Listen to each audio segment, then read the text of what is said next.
예수님께서 예수님의 제자들 가운데 베드로와 야고보와 요한을 데리고 산에 오르셨습니다.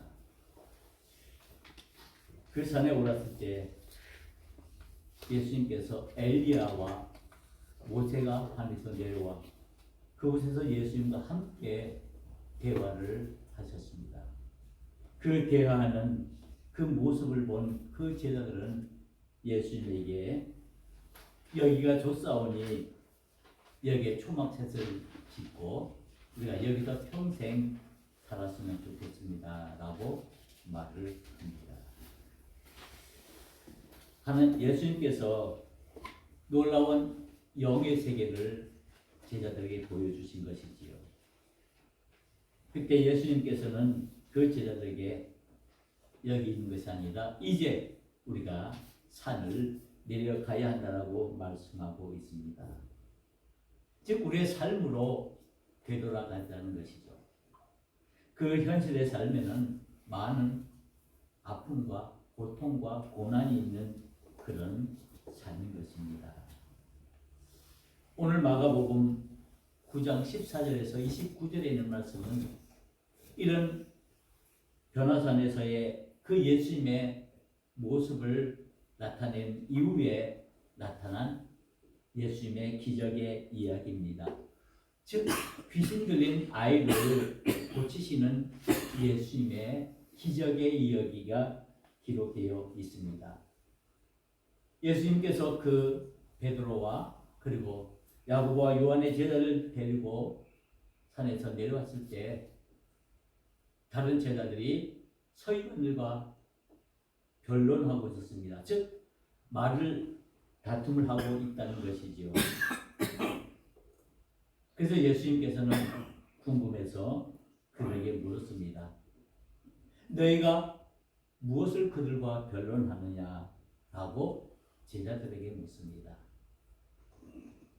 그때 한 사람이 예수님 앞에 다가와 무릎 꿇고 자신의 아들이 어릴 때부터 귀신이 들려 오랫동안 말도 못하고 그리고 많은 어려움을 겪었는데 그 아이를 고쳐달라고 제자들에게 부탁을 했는데 그 제자들이 그 아이를 고치지 못한 것을 이제 말씀하면서 그것 때문에 이제 제자들과 서기관들이 서로 말에 변론을 하고 있다라고 얘기를 했습니다.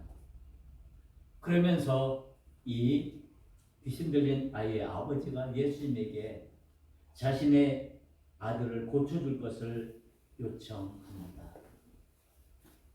그때 예수님께서 그 모든 상황을 살피시고는 제자들에게 말합니다. 믿음이 없는 세대여, 믿음이 없는 세대여, 내가 얼마나 너희와 함께 있으며 얼마나 너희에게 참으리요. 이와 같은 말씀을 하시고는 그 귀신 들린 아이를 데려오라고 이야기를 합니다. 그리고는 예수님께서 그 모든 사정을 헤아리신 후에 그 귀신 들린 아이를 고쳐줍니다. 그때 예수님께서는 이 아이를 고치시면서 이렇게 말합니다. 귀신 들린 아이의 아버지가 이 예수님에게 나를 불쌍히 여기시고 이 아들을 고쳐주십시오라고 말을 합니다. 그때 예수님께서 할 수 있거든이 무슨 말이냐? 믿는 자에게는 능치 못할 일이 없다라고 말씀을 합니다. 그때 그 아이의 아버지는 예수님에게 무릎을 꿇고 내가 믿나이다. 나의 믿음 없음을 도와주소서라고 간절히 부탁을 합니다. 예수님께서는 결국 이 귀신 들린 아이를 온전히 깨끗이 고쳐줍니다. 그리고는 집으로 돌아왔습니다. 그때 제자들이 예수님께 나와 묻습니다. 예수님, 우리들이 정말 이 귀신 들린 아이를 고치기 위해서 정말 여러 가지로 애쓰고 여러 가지 방법을 다 썼는데 왜 우리는 그 귀신을 쫓아내지 못하였나이까? 그때 예수님께서 이 제자들에게 말합니다. 기도 외에 다른 것으로는 이런 종류가 나갈 수 없느니라 라고 말씀하셨습니다. 오직 귀신 들린 아이를 고친 그것은 다름 아닌 기도의 능력이라고 말씀하고 있습니다. 제자들은 정말 궁금했습니다. 왜 우리들은 기도하고 우리도 나름대로 여러 가지 방법을 쓰고 애썼는데 왜 우리들은 이 귀신을 쫓아내지 못했을까? 오늘 예수님의 주신 이 말씀은 바로 믿음의 능력에 대한 기도에 대한 말씀입니다. 먼저 예수님께서 이 제자들에게 믿음이 없는 세대여라고 말씀을 하셨습니다. 이 말씀은 예수님께서 제자들을 향한 책망인 동시에 또한 안타까운 탄식의 말씀이었습니다. 즉 그 제자들의 믿음 없음에 대해서 예수님께서 말씀하신 겁니다. 믿음은 하나님을 온전히 신뢰하고 그 하나님께 모든 것을 맡기는 것을 말합니다. 예수님께서 그 제자들에게 믿음 없음을 말한 것, 그것은 그 제자들에게 믿음이 없다라고 말한 것이죠.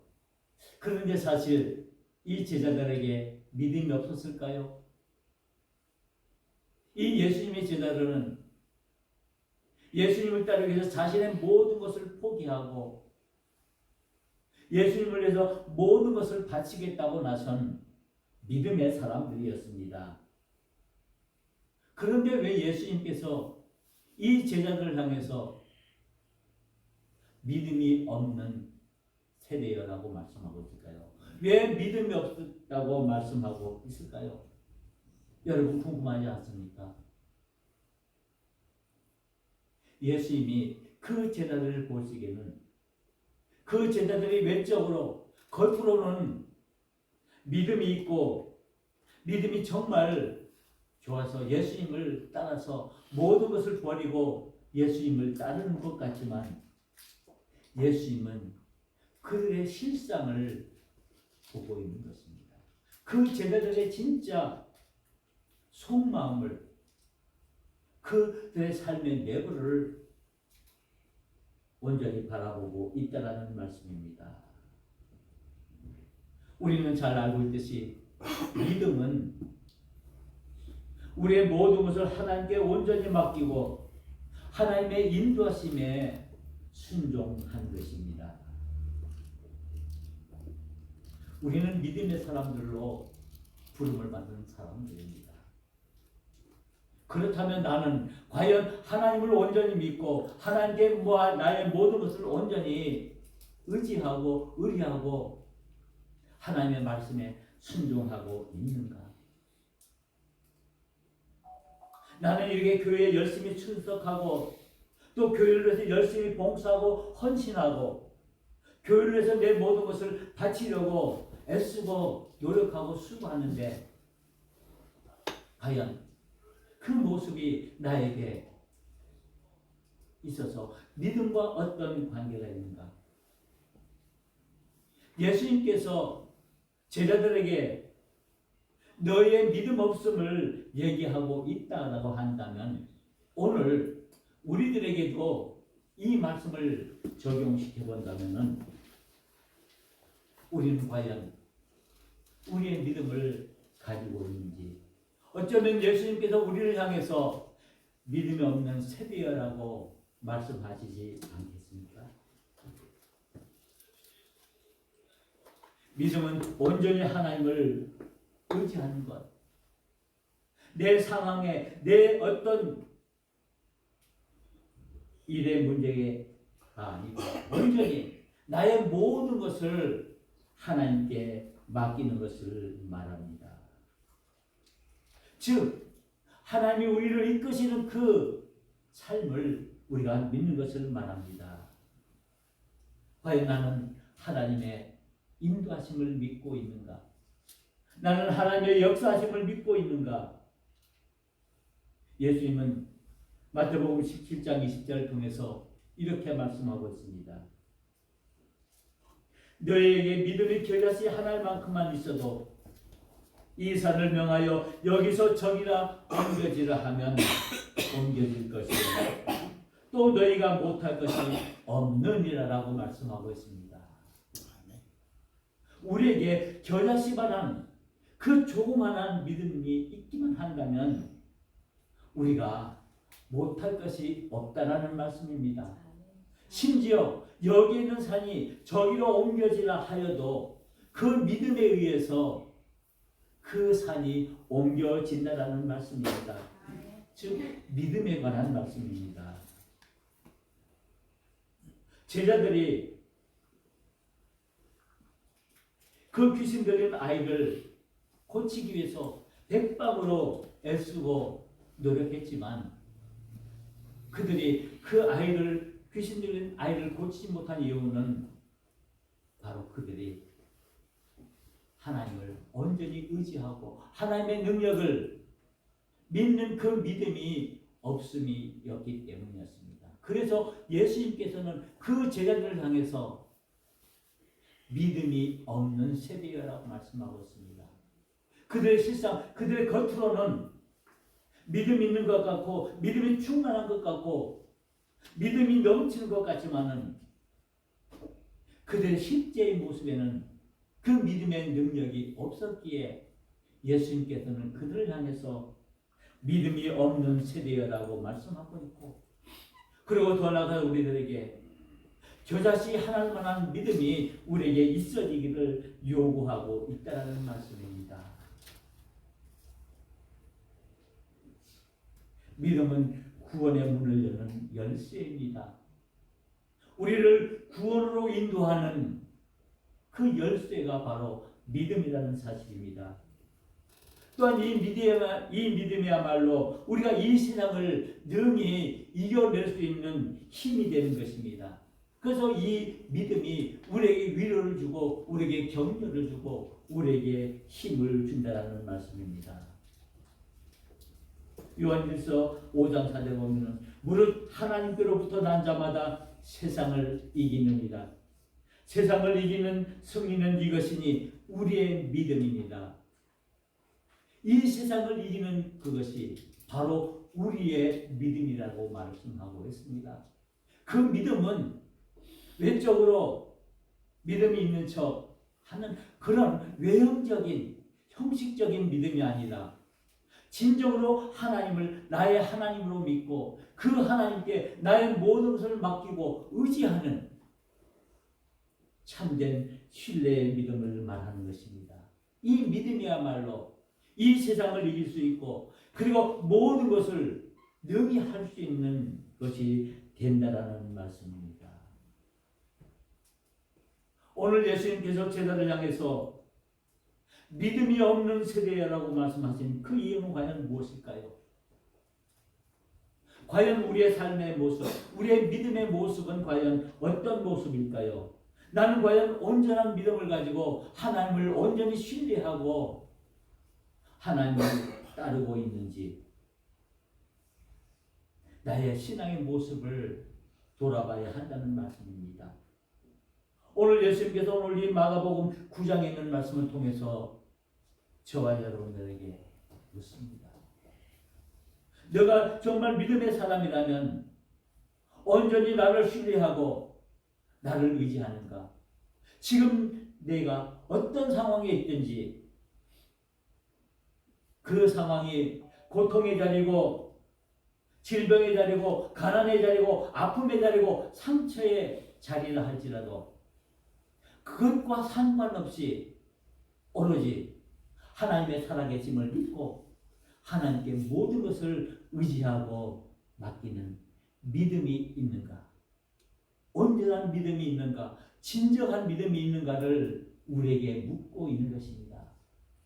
예수님께서는 결코 이 제자들의 그 믿음 없음을 책망하기 위해서 그들에게 이 말씀하시는 것은 결코 아닐 것입니다. 마찬가지로 오늘 우리들에게도 믿음이 없는 세대라고 우리에게 말씀하시는 것은 우리를 긍휼히 여기시고 우리를 불쌍히 여겨주셔서 우리의 진정한 믿음을 소유하기를 간절히 바라는 마음으로 우리에게 주시는 말씀인 줄 믿습니다. 그래서 우리는 이 시간 오늘 이 말씀을 통해서 우리 자신들을 돌아보아야 합니다. 나는 온전히 하나님을 의지하고 있는가? 비록 내가 지금 계획하고 내가 원하는 그 모든 것들이 당장 이루어지지 않고 그 모든 것들이 다 성취되지 않는다 할지라도, 내가 지금 불편한 자리에 있다 할지라도, 내가 지금 어려운 환경 속에 있다 할지라도, 그러나 그 속에서 역사하시는 하나님을 의지하고 하나님을 믿는다라고 말씀하고 있는 것입니다.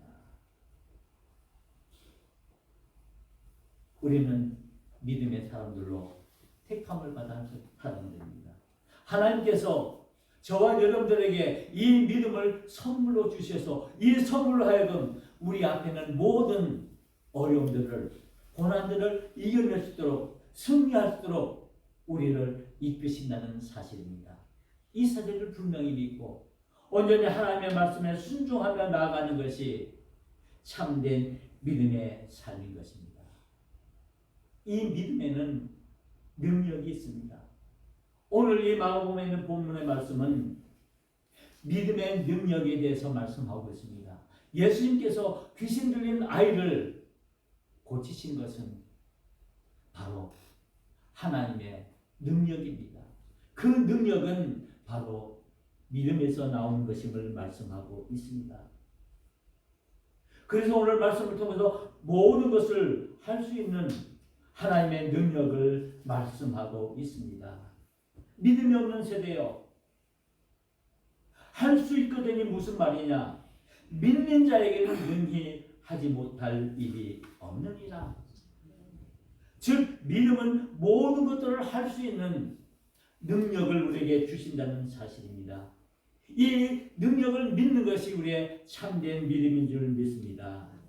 예수님께서는 이 믿음의 능력으로 병을 고치시고, 그리고 귀신 들린 이를 귀신을 쫓아내시고, 그리고 죽은 자를 살리신 능력의 하나님이십니다. 우리가 믿는 하나님은 능력의 하나님이십니다.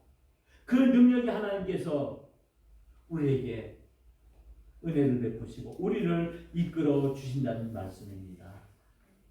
그리고 그 믿음의 능력으로 우리의 모든 문제들을 해결시켜 주신다는 말씀입니다. 바로 우리 하나님은 우리의 구원자이시고 우리의 모든 문제의 해결자가 되어주시기 때문입니다. 이 능력은 믿음에서 나오는 것입니다. 그래서 오늘 이 말씀을 통해서 온전히 하나님을 신뢰하고 하나님께 모든 것을 맡기는 그 믿음의 사람에게서 하나님의 능력의 역사가 시작되고 있음을 말씀하고 있습니다. 믿는 자에게는 능히 하지 못할 일이 없느니라 말씀하고 있습니다.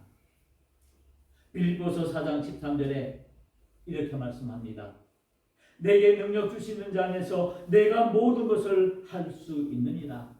우리가 하나님 안에 있을 때, 믿음 안에 있을 때 모든 것을 할 수 있을 줄 믿습니다. 그것은 내가 하는 것이 아니라 하나님의 능력으로 하나님께서 하시는 것이기 때문입니다. 하나님께서 우리들을 믿음의 능력 안에서 승리하게 하신다는 사실입니다. 그런데 이 능력은 어디에서 시작됩니까? 오늘 예수님께서는 말씀하십니다. 기도 외에 다른 것으로는 이런 종류가 나을 수 없느니라. 예수님께서 남에서부터 어릴 때부터 귀신 들린 그 아이를 고치신 그 능력은 어디에서 나오는 것입니까? 오직 믿음의 기도에서 나온다는 사실입니다. 기도 외에 다른 것으로는 이런 종류가 나갈 수 없느니라고 분명히 말씀하고 있습니다. 믿음의 능력은 기도에서부터 시작된다는 말씀입니다. 바로 기도야말로 우리의 믿음의 기본이며 그리고 능력의 시작입니다. 우리는 기도를 통해서 하나님의 능력을 얻을 수 있고 하나님의 능력을 체험할 수 있기 때문입니다. 그래서 우리는 능력을 얻기 위해서 기도해야 합니다. 오직 기도 외에는 우리가 능력을 얻을 수 있는 길이 없음을 우리는 알아야 합니다. 기도가 무엇입니까? 우리는 흔히 말합니다. 기도는 우리의 영적인 호흡이며 하나님과의 대화라고 말합니다. 이 대화를 통해서 하나님의 그 능력을 얻는 길임을 우리는 잘 알고 있습니다. 바로 하나님을 만나는 길이 기도이며 그 만남을 통해서 우리는 하나님의 능력을 체험할 수 있고 그 하나님의 능력을 우리가 깨달을 수 있게 되는 것입니다. 기도를 통해서 하나님의 뜻을 깨닫고 하나님의 뜻을 행하게 되는 것, 이것이야말로 참된 기도입니다. 이 기도가 우리에게 능력을 주는 힘이라는 사실입니다. 이 능력은 우리 자신의 힘이요 우리 자신의 능력이 아니라 하나님께서 주시는 그 능력과 힘을 말하는 것입니다. 결코 기도는 우리의 생각이나 우리의 어떤 계획이 아님을 우리는 잘 알고 있습니다. 우리는 기도를 통해서 하나님께 나아가게 되고 그 하나님께 나아가 만남을 통해서 하나님의 능력을 얻는 힘의 원천이 되는 것입니다. 더욱더 중요한 것은 우리가 무엇을 기도하느냐 하는 것입니다. 우리는 많은 기도의 제목들 가지고 하나님 앞에 기도합니다. 많은 내용들을 가지고 하나님 앞에 기도합니다. 그리고 우리는 그 기도에 응답을 받습니다. 그러나 우리가 주의 깊게 우리가 다시 한번 생각할 것은 과연 우리는 무엇을 기도해야 할 것인가? 내가 진정으로 하나님께 원하는 하나님께 간구해야 할 그 기도의 제목은 무엇인가를 우리는 깊이 생각해야 한다는 말씀입니다. 그 기도는 결코 내 자신의 유익이나 내 자신의 중심적인 것이 아닌 하나님의 뜻을 이루기 위한 하나님의 영광을 드러내기 위한 기도를 해야 한다는 말씀입니다. 물론 우리는 우리 자신들을 위해서 우리 자신들의 건강을 위해서 우리 자신의 모든 계획들을 위해서 우리 자녀들을 위해서 우리 가정을 위해서도 기도합니다. 우리는 그 기도에 대한 응답을 받을 수 있습니다. 그리고 더 나아가서 우리는 하나님의 뜻과 하나님의 계획을 위해서 우리는 기도해야 한다는 말씀입니다. 즉 우리는 믿음의 기도를 드려야 한다는 말씀입니다. 믿음의 기도가 있어질 때 우리는 능력 있는 기도가 되어질 것이고 그를 통해서 우리는 온전히 하나님의 뜻을 이룰 수가 있게 되는 것입니다. 우리 그리스도인들은 기도하는 사람들입니다. 믿음의 사람은 기도하는 사람입니다. 내가 믿음을 가지고 있다는 것은 기도한다는 것을 의미합니다. 우리는 무엇으로 믿음의 사람임을 증명할 수 있습니까? 우리는 기도함으로 능력을 얻고 그 능력을 행함으로 우리는 믿음의 사람임을 보여줄 수 있습니다. 그런데 이 기도는 우리의 무릎에서 시작됩니다. 우리 무릎이 낙타 무릎이 되도록 하나님 앞에 무릎을 꿇고 간절히 기도하는 그 간절함에서 우리의 기도가 하나님 앞에 상달되어지고 그 기도가 능력의 기도가 되어서 우리는 하나님의 영광을 드러낼 수 있게 되는 것입니다. 이제 우리는 능력의 기도를 해야 합니다. 우리의 믿음의 능력의 기도가 우리를 이 세상에서 승리할 수 있도록 우리를 이끈다는 사실입니다. 성경에 많은 믿음의 사람들은 기도의 사람들이었습니다. 아브라함의 순종은 기도에서 시작되었습니다. 야곱의 담대함은 기도에서 시작되었습니다. 그리고 모세의 용기, 기도에서 시작되었습니다. 기도만이 모든 문제의 해결임을 우리에게 말씀해 주고 있습니다. 아멘. 시험을 이기는 것이 바로 기도이며 우리의 유혹을 이기는 것이 바로 기도임을 우리가 알기에 우리는 이 기도를 통해서 온전히 하나님께 나아가며 하나님께서 주시는 그 능력을 우리가 덧입고 그 능력으로 우리의 믿음들을 감당해 나갈 때 우리는 그 삶 속에서 우리는 하나님의 영광을 드러낼 수가 있게 되는 것입니다. 기도가 우리를 치유케 하고 기도가 우리를 회복케 한다는 사실을 우리는 다시 한번 기억해야 하겠습니다.